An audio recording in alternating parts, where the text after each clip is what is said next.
दुनिया के किसी प्रजातंत्र ने इतिहास में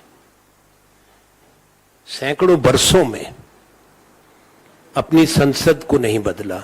संसद की इमारतें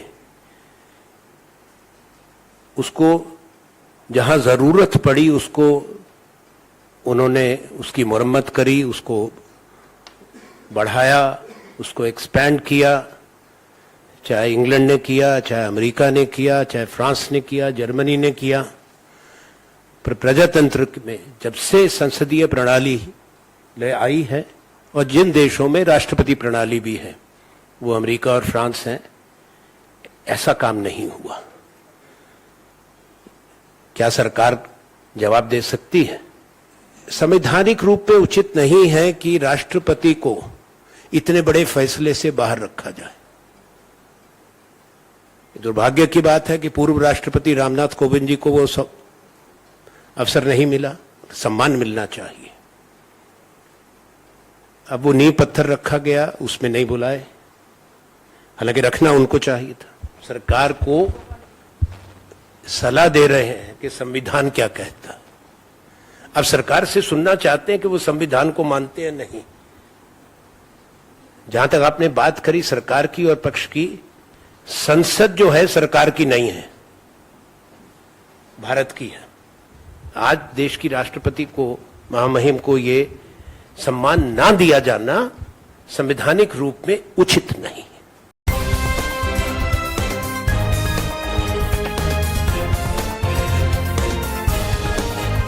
आप देख रहे हैं देश लाइव, देश की आवाज। कुछ साल पहले कोविड महामारी के दौरान भारत सरकार का एक बड़ा फैसला था और लॉकडाउन के दौरान जब देश में त्राही त्राही हो रही थी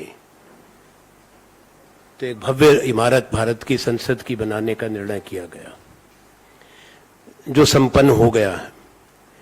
962 करोड़, तकरीबन 900 करोड़ के आसपास जो पैसा है उसमें लगा है। हाँ, कोई 900 करोड़ उस पे रुपया लगा भारत का। हिडन कॉस्ट होती हैं जिसको तो सरकार ही जानती है। पहली बात तो औचित्य की बात है, आवश्यकता की बात है कि क्या ये न्यायोचित था ये करना भी। कारण ये है कि जब ये फैसला हुआ, जो भव्य इमारत जो जिसमें भारत की संसद, उससे पहले संविधान सभा बैठी थी, वो केवल 93 साल पुरानी है। इस बात को गौर से सुने। दुनिया के किसी प्रजातंत्र ने इतिहास में सैकड़ों वर्षों में अपनी संसद को नहीं बदला। संसद की इमारतें उसको जहां जरूरत पड़ी उसको उन्होंने उसकी मरम्मत करी, उसको बढ़ाया, उसको एक्सपैंड किया। चाहे इंग्लैंड ने किया, चाहे अमेरिका ने किया, चाहे फ्रांस ने किया, जर्मनी ने किया। पर प्रजातंत्र में जब से संसदीय प्रणाली ले आई है और जिन देशों में राष्ट्रपति प्रणाली भी है, वो अमेरिका और फ्रांस हैं, ऐसा काम नहीं हुआ। क्या सरकार जवाब दे सकती है? मैं पहले औचित्य की बात करता हूं। आप में से बहुत लोगों ने को जानकारी है, यूके की पार्लियामेंट वेस्टमिंस्टर उसी जगह पर है जहां 1215 में बनी थी, 1108 साल पहले। और सन 1834 में आग लगने से ध्वस्त हुई थी। उसको 1840 से दोबारा बनाया, जो मौजूदा इमारत है, पहले लकड़ी की थी। 1876 में संपन्न हुआ और 539 साल से लगभग 550 हो गए। वहीं पे यूके की संसद है। अमेरिका में सिविल वॉर के बाद यूएस कांग्रेस की स्थापना कैपिटल हिल में की गई थी।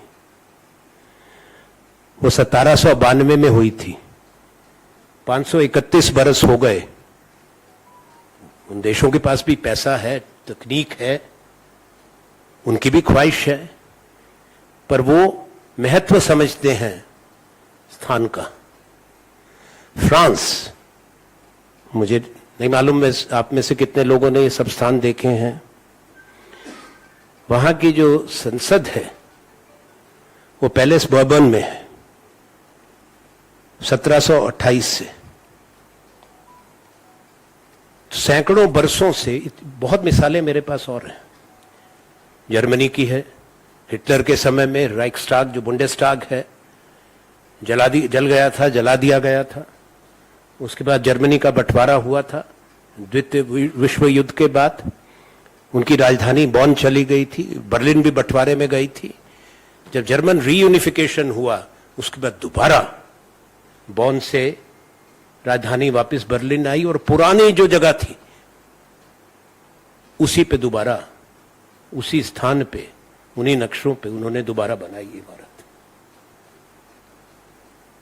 और ये दुनिया के दूसरे जो महाद्वीप हैं जहां प्रजातंत्र का सम्मान होता है, वहां भी यही है।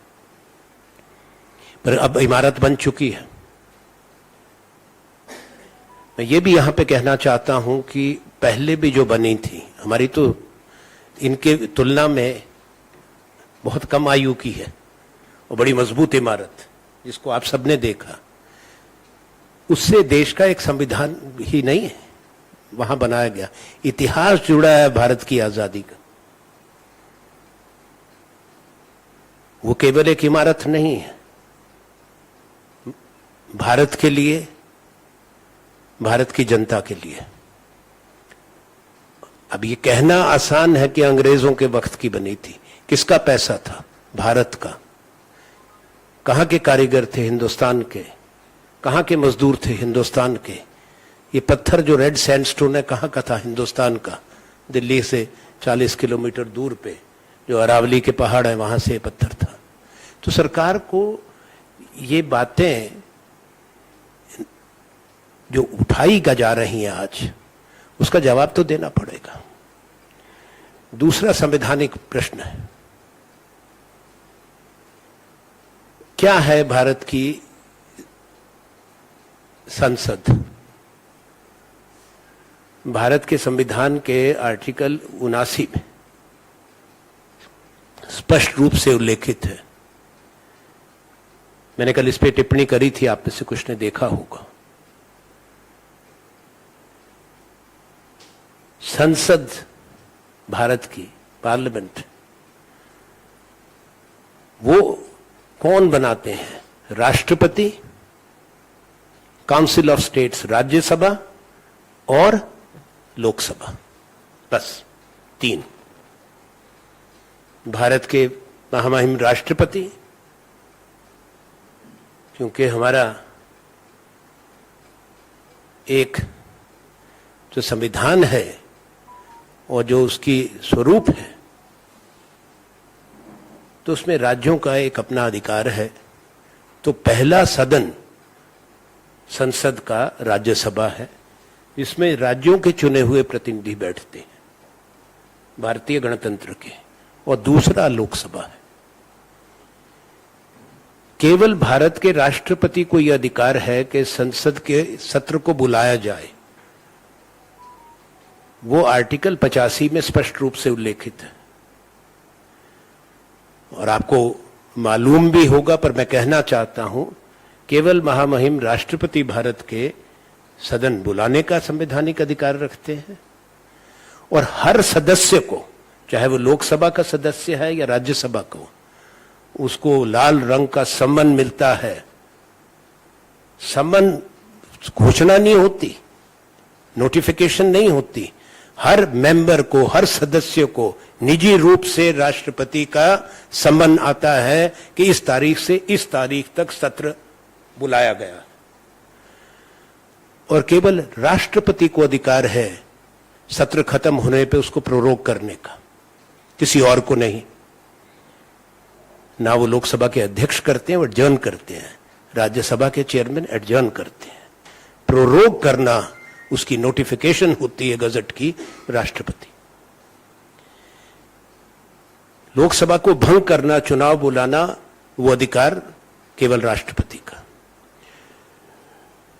तो ये संवैधानिक रूप में उचित नहीं है कि राष्ट्रपति को इतने बड़े फैसले से बाहर रखा जाए। दुर्भाग्य की बात है कि पूर्व राष्ट्रपति रामनाथ कोविंद जी को वो सब अवसर नहीं मिला, सम्मान मिलना चाहिए। अब वो नींव पत्थर रखा गया, उसमें नहीं बुलाए, हालांकि रखना उनको चाहिए था। अब उद्घाटन हो रहा है, उसमें भी नहीं। तो एक सैद्धांतिक बात है। हमारा मत है कि संविधान का सम्मान नहीं हो रहा और ये न्यायोचित नहीं है। माननीय प्रधानमंत्री जी को, राष्ट्रपति जी को आग्रह करके सम्मान से बुलाना चाहिए। ये बात भी अच्छी नहीं, संदेश अच्छा नहीं कि पहली बार कोविंद जी थे। कांग्रेस अध्यक्ष ने आज इस पे अपना कुछ बयान दिया है और अब एक हमारी अनुसूचित जाति की ट्राइबल राष्ट्रपति हैं, महामहिम, उनको भी दूर रखा जाए। ये क्या संदेश है इसमें? सरकार को सलाह दे रहे हैं कि संविधान क्या कहता है। अब सरकार से सुनना चाहते हैं कि वो संविधान को मानते हैं नहीं। जहां तक आपने बात करी सरकार की और पक्ष की, संसद जो है सरकार की नहीं है, भारत की है। संसद के दो कक्ष हैं जो संविधान में उल्लेखित है, मैंने समझाया है। एक काउंसिल ऑफ स्टेट्स कही जाती है जो राज्यों का है, उसको राज्यसभा कहते हैं, और दूसरा लोकसभा। और दोनों सदनों के अलग अलग अध्यक्ष हैं। विशेष दर्जा क्योंकि राज्यसभा का है, वो परमानेंट सदन है, और उसके कारण भारत के उपराष्ट्रपति उसके अध्यक्ष हैं। लोकसभा के अध्यक्ष माननीय स्पीकर साहब हैं। लोकसभा के जो नेता है, जिस दल का बहुमत है, वो देश के माननीय प्रधानमंत्री होते हैं। जैसे आज हमारे जो भी प्रधानमंत्री है, उनके दल को या गठबंधन को लोकसभा का बहुमत जिसका होगा, वो भारत के माननीय प्रधानमंत्री होते हैं। पर वो संसद नहीं होते। संसद, जैसा मैंने बताया, राष्ट्रपति और दो कक्ष, ये दो हाउसेस बनाते हैं। तो उससे अब स्पष्ट है। अब तो पहले तो सरकार का अपनी जो मर्जी इमारत सरकार की बनाए, उस पर किसी को कोई आपत्ति नहीं, पर भारत की संसद है, और भारत की संप्रभुता जो है लोगों में है, और वो कहां निवास करती है? भारत की संसद के अंदर। तो sovereignty of India which is vested in the people of India rests in the institution called the Parliament of India. हमको खुशी है इस बात की कि कौन हमारे राष्ट्रपति थे, इन्हीं के कार्यकाल में बने इसी सरकार के, पहले भी और आज भी। पर कोई कारण नहीं है कि उनको ना बुलाया जाता। आज देश की राष्ट्रपति को, महामहिम को, ये सम्मान ना दिया जाना संवैधानिक रूप में उचित नहीं। देखिए, इसमें भी एक अजीब विरोधाभास सामने आया है। जब भारत के उच्चतम न्यायालय का निर्णय आया था, कांग्रेस पार्टी ने उसका स्वागत किया था। आज भी हमारा वही मत है कि माननीय उच्चतम न्यायालय का निर्णय सही था, और जो संविधान के प्रावधान हैं, जो राष्ट्रीय राजधानी दिल्ली से संबंधित हैं, जिस पे बड़े विस्तार से सुप्रीम कोर्ट ने अपना मत व्यक्त किया है, वो भी संवैधानिक पीठ ने, उसको माना जाना चाहिए। सरकार को सम्मान करना चाहिए। अब सरकार एक तरफ से ऑर्डिनेंस लाई है, दूसरी तरफ से सरकार ने एक रिव्यू के लिए, पुनर्विचार के लिए भी कागज सुप्रीम कोर्ट में पिटीशन डाल रहे हैं।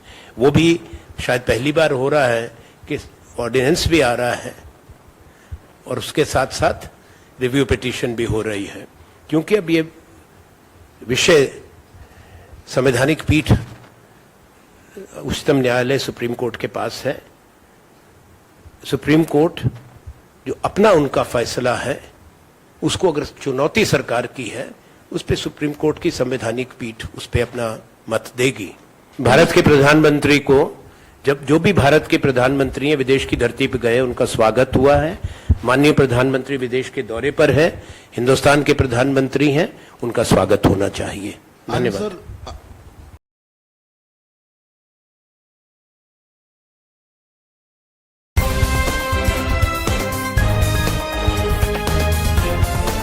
देश और दुनिया की तमाम छोटी और बड़ी खबरों के लिए हमारे चैनल को सब्सक्राइब करना न भूलें और बेल का बटन जरूर दबाएं।